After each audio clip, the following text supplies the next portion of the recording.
કેમ છો મિત્રો? આજે અમે જઈ રહ્યા છીએ એક નવી સફર માટે. અમે જઈ રહ્યા છીએ વઘઈ બોટાનિકલ ગાર્ડન જોવા માટે. વ્યારાથી વઘઈ લગભગ 54 કિલોમીટર દૂર છે. બન્યા રહેજો વિડીયોની અંદર. ચાલો આગળ મળીએ. તમારે આ સ્થળની મુલાકાત લેવી હોય તો નજીકના સ્થળ વાંસદા છે. વાંસદાથી વઘઈ લગભગ 20 કિલોમીટરનું અંતર ધરાવે છે. આહવાથી વઘઈ સુધી તમારે 62 કિલોમીટરનું અંતર કાપવું પડશે. નજીકના રેલવે સ્ટેશનની વાત કરીએ તો નજીકનું રેલવે સ્ટેશન બિલીમોરા છે. બિલીમોરાથી વઘઈ સુધી નેરો ગેજ હેરિટેજ ટ્રેન પણ ચાલે છે, જેના દ્વારા પણ તમે આવી શકો છો.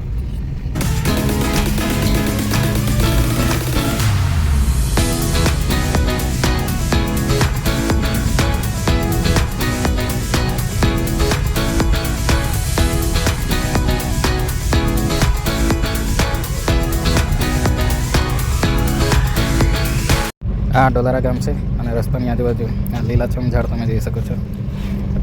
આવા ઝાડ દરેક જગ્યાએ હોય તો કેટલું સારું. રસ્તાની વાત કરીએ તો રસ્તો સારો છે. ખાડા ટેકરા તમને જોવા મળશે નહીં. આજુબાજુ જંગલના ઝાડ પણ તમને જોવા મળશે. જોઈ શકો છો અહીંયા નદી છે. એ નદીના પહેલે પાર આમોણિયા ગામ છે, જ્યાં Ambapani eco tourism camp site આવેલ છે. ત્યાંની પણ કોઈક વાર મુલાકાત કરીશું.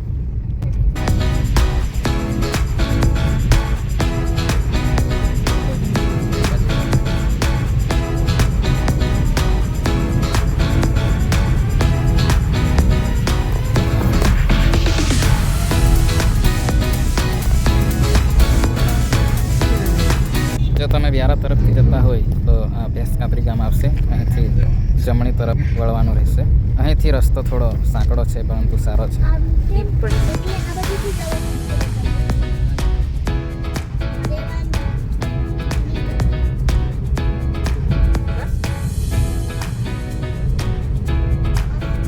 આ બિલીમોરા વઘઈ નેરો ગેજ ટ્રેનના પાટા છે.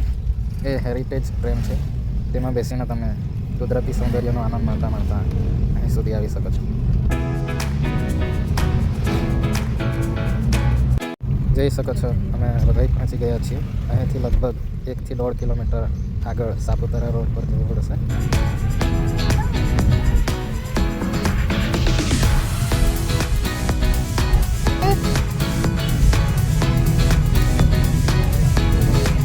અહીં રસ્તાની બાજુમાં ઘણા બધા બાઇક રાઇડર્સ ઊભા છે. સાપુતારા તરફ જતા હશે.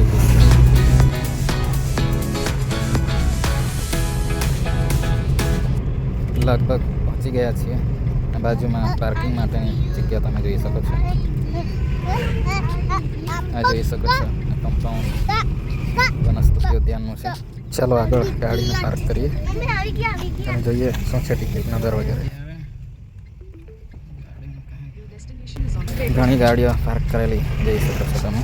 બાઇક્સ પણ ઘણી બધી છે.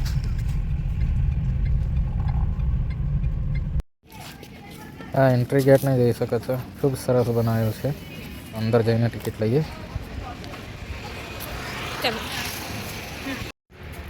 અમે ટિકિટ લઈ લીધી છે. 15 વર્ષ સુધીના બાળકો માટે 10 રૂપિયા ટિકિટ છે, જ્યારે પુખ્ત વયના વ્યક્તિઓ માટે 20 રૂપિયા ટિકિટ છે. તમે પ્રવેશ કરશો એટલે આઈ એમ ઇન વઘઈ બોટાનિકલ ગાર્ડન એવો સેલ્ફી પોઈન્ટ તમે જોઈ શકશો. તમને નાનકડી નર્સરી પણ જોવા મળશે, ત્યાંથી તમે તમારા ઘરના બાગ બગીચા માટે ફૂલ છોડની ખરીદી કરી શકો છો. ચાલો આગળ જઈને જોઈએ અહીં શું જોવાલાયક છે. આ એક વનસ્પતિ ઉદ્યાન છે. જેઓ વનસ્પતિ શાસ્ત્રમાં રસ ધરાવતા હશે તેમના માટે આ સ્થળ સ્વર્ગ સમાન છે.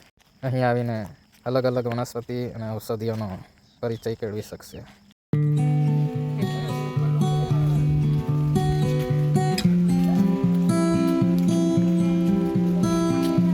આ સામે જોઈ શકો છો આ કેક્ટસ પાર્ક છે. અહીં તમને અલગ અલગ પ્રકારના કેક્ટસની જાતો જોવા મળશે.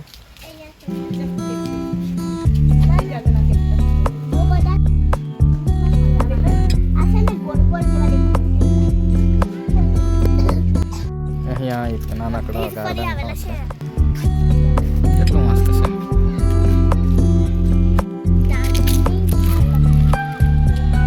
અંદર જવા જવાનો પૂતળાની વાસ. ચાલો અહીંયા નાનકડો એક્ઝિબિશન જેવું લાગે છે.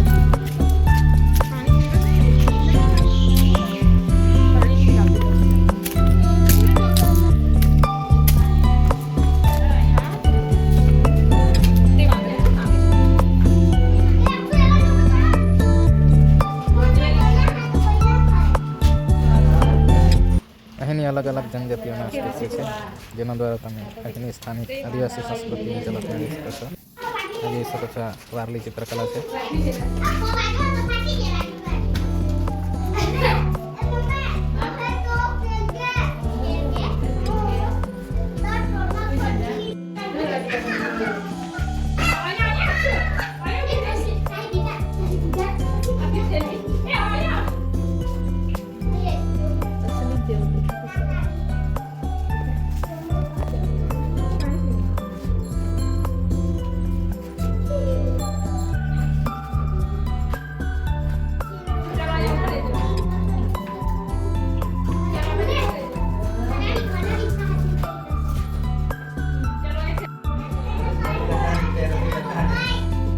આંગમાં વાઘદેવની પૂજા કરવામાં આવે છે તેની પ્રતિકૃતિ છે.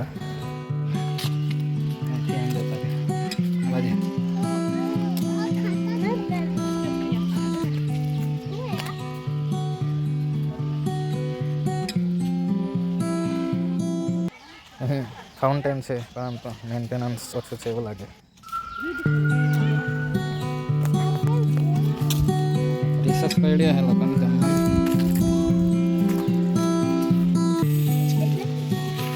એક જાતના છોડો જ આવે પડીકા ને એવા આવે ને તો જ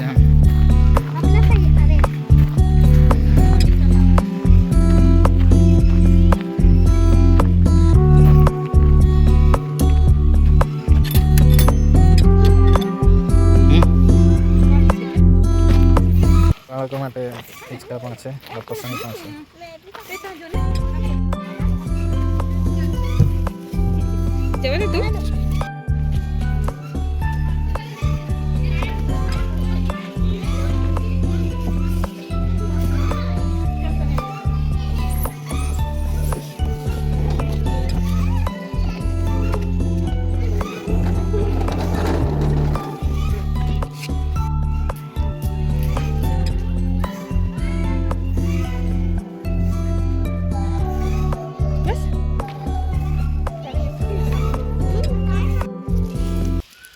અહીં બાળકો માટે એડવેન્ચર ટાઈપનો પણ બનાવેલ છે.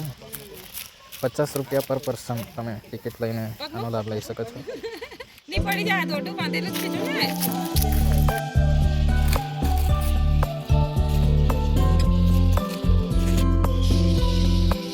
બસ એમ દોડા પકડીને જવાનું. પેલા હા દોડા પકડ.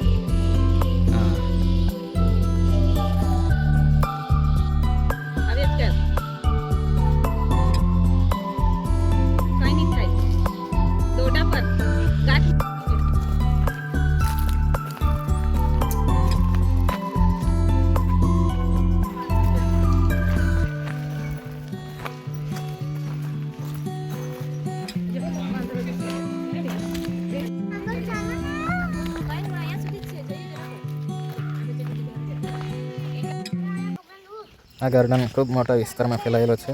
અહીં બોર્ડ મારેલ છે. અહીં દીપડા અને અજગરના ભય છે. આગળ જેવી હિતાવહ નથી. આ ગાર્ડનની વચ્ચોવચ્ચ આ એક તળાવ છે પરંતુ એનું પાણી તમે જોઈ શકો છો કેટલું દૂષિત છે. આ અલગ અલગ પ્રકારની ઔષધીય વનસ્પતિઓ છે. યોગ્ય મેન્ટેનન્સનો અભાવ છે એવું જણાઈ રહ્યું છે.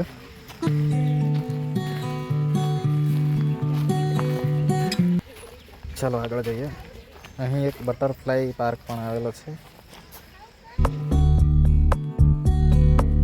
આ બટરફ્લાય પાર્ક છે. અહીં તમને રંગબેરંગી જુદા જુદા પ્રકારના પતંગિયા જોવા મળશે.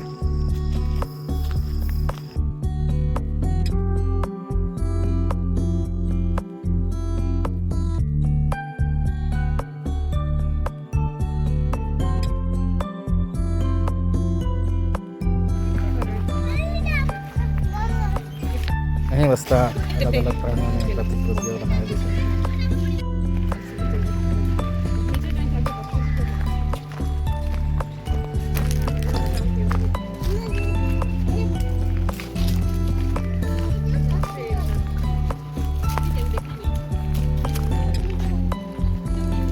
પકડીને નહીં જવાનું.